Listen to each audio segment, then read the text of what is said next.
Agar masyarakat memahami jenis makanan dan obatan dengan fungsi kegunaan, anggota Komisi 9 DPR RI Dewi Asmara bersama Badan Pengawasan Obat dan Makanan Kabupaten Sukabumi menggelar sosialisasi masyarakat sadar akan obat-obatan yang aman di halaman SMK Negeri 1 Cibadak, Desa Karangtengah, Kecamatan Cibadak, Kabupaten Sukabumi. Anggota Komisi 9 DPR RI Dewi Asmara mengatakan sosialisasi ini untuk menyampaikan tentang zat berbahaya yang terdapat pada makanan, di antaranya bahan pengawet seperti boraks, formalin, dan sejenisnya. Adapun jenis obat dan kegunaan kosmetik yang bebas beredar maupun terbatas, masyarakat diberikan edukasi tentang 3 jenis obat, yaitu jenis obat keras, obat bebas peredaran, dan obat bebas tapi peredarannya terbatas.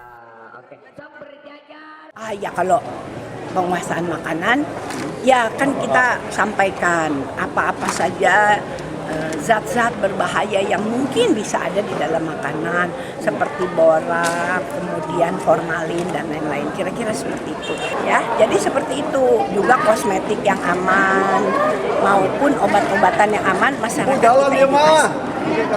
Dengan adanya sosialisasi kali ini, masyarakat diharapkan sadar akan obat-obatan yang aman agar masyarakat bisa mengenal makanan maupun obat yang layak dikonsumsi maupun kegunaannya. Dari Kecamatan Cibadak, Kabupaten Sukabumi, Iqbal Bakar melaporkan untuk Dinamika.